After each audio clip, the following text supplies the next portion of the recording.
Bonjour, nous avons le plaisir de vous présenter une petite vidéo portant sur la gestion et la valorisation des déchets solides ménagers, ainsi que quelques chiffres et quelques pistes concernant ce sujet.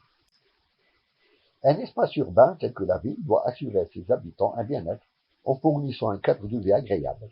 Parmi les composants de ce cadre de vie, la bonne gestion des déchets solides et liquides doit être assurée afin de garantir la salubrité de l'environnement urbain. Mais hélas, dans nos villes et même nos campagnes, ce paysage est enlaidi par les ordures que l'on retrouve à tout coin de rue. Toutes ces insuffisances observées ont pour conséquence une image hideuse et repoussante de nos villes. On estime que plus de 13,5 millions de tonnes de déchets municipaux solides sont générés annuellement en Algérie, et ce chiffre va en grandissant. Un Algérien produit quotidiennement entre 0,8 et 1 kg de déchets solides, soit 365 kg par an, et cette production peut avoisiner 1,2 kg dans la capitale, qu'est Alger. Ce chiffre est situé entre les niveaux des pays de l'Amérique latine et des pays du Moyen-Orient. Les pays qui génèrent le plus de déchets municipaux sont les pays occidentaux, c'est-à-dire les pays développés. Mais l'Algérie n'est pas mal classée non plus, puisqu'elle génère autant que le Japon, qui est d'un niveau de développement beaucoup plus élevé. On considère que la quantité de déchets produits par habitant est un indicateur de niveau de... Alors, où vont tous ces déchets? En Algérie, 95% de tous ces déchets sont déposés au niveau des centres d'enfouissement technique qui sont qui sont opérationnels, mais malheureusement une grande partie est saturée, ou bien dans les décharges contrôlées, ou bien dans les décharges sauvages, mais réhabilitées. Mais malheureusement, plus de 50% des déchets produits en Algérie vont dans les décharges sauvages disséminées sur tout le territoire algérien. Ces décharges occupent une superficie de plusieurs milliers d'hectares, situées le plus souvent sur des terres agricoles ou le long des...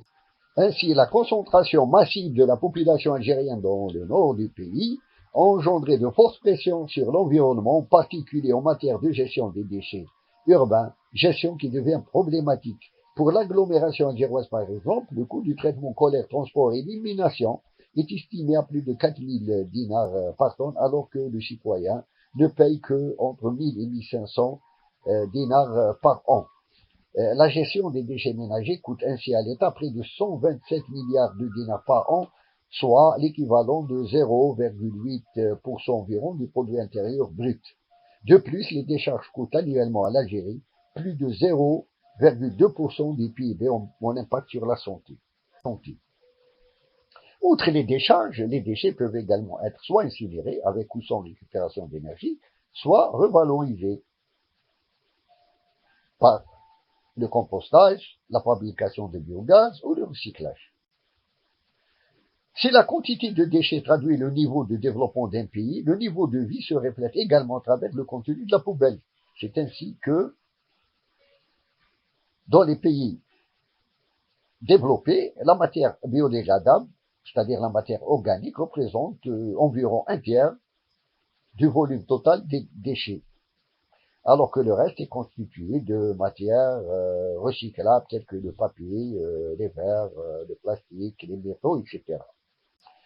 Mais dans les pays sous-développés tels que l'Algérie, la matière organique représente plus de 50%, ce qui n'empêche pas que la moitié des déchets ménagers et assimilés, soit environ 6 millions de tonnes, soient potentiellement recyclables, à l'image des papiers, des textiles, des plastiques, des métaux ou autres. Qu'en est-il justement du tri du recyclage en Algérie? Le recyclage des matières utilisées ou des emballages est le mode préconisé dans les pays développés. En Algérie, cette option reste très peu développée et le secteur informel reste un acteur important en matière de récupération. 60% environ des déchets solides sont recyclables, mais on estime que seulement 7% de ces déchets sont exploités par voie de recyclage, alors qu'en Allemagne, par exemple, le taux de recyclage est de 56%. Le tri et la valorisation des déchets pourraient générer pour l'Algérie des gains économiques de plus de 90 milliards de dinars par an, soit l'équivalent de 620 millions de dollars, ainsi que des dizaines de milliers d'emplois directs et indirects. En plus de faire rentrer de l'argent, de créer des emplois, le recyclage a d'autres objectifs. Il économise l'espace dans les centres d'enfouissement des déchets. Il baisse les dépenses de traitement des déchets solides municipaux. Il améliore la qualité de l'environnement en réduisant les quantités des déchets. Et ainsi, il minimise l'utilisation des ressources. Le tri des déchets commence avant tout en amont, à la source. C'est l'éco-citoyenneté. Pour recycler, il faut trier, bien sûr. Mettre les bouteilles et les flacons plastiques à part, des bouteilles métalliques, des boîtes métalliques, pardon, les briques, les cartonnettes, les journaux à part, le verre à part. C'est le tri sélectif. Il faut donc impliquer, éduquer, sensibiliser, mais également pénaliser ces. En aval, il a lieu au niveau de centres de tri. L'État mise énormément sur la récupération et le recyclage à travers la réalisation de 23 centres de tri des déchets, en attendant d'autres centres qui sont en cours de travaux en phase d'étude. Entre l'amont et l'aval, une récupération des déchets recyclables est menée par des collecteurs informels ou par certaines entreprises de récupération. Il faut encourager et promouvoir ce genre d'activité. Le recyclage est synonyme de valorisation de la matière censée être jetée en tant que déchet.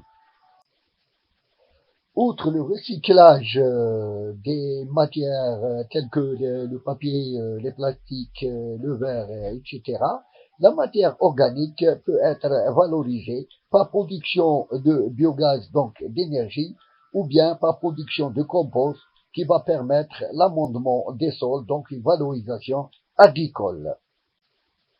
Comme exprimé par le manifeste pour la ville, l'urbanisation est un phénomène inévitable, c'est une force positive qu'il convient de mobiliser au service de l'égalité sociale, de la vitalité culturelle, de la prospérité économique et de la sécurité de l'environnement.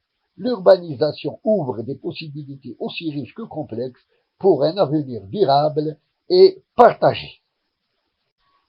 Donc, il faut aller vers la conception d'une ville durable basée sur le développement durable et les ressources renouvelables, c'est-à-dire l'économie circulaire. Cela permettra de réduire le volume des déchets grâce à leur valorisation et au recyclage et ainsi améliorer le cadre de vie des citoyens dans les villes. Nous vous remercions pour votre attention.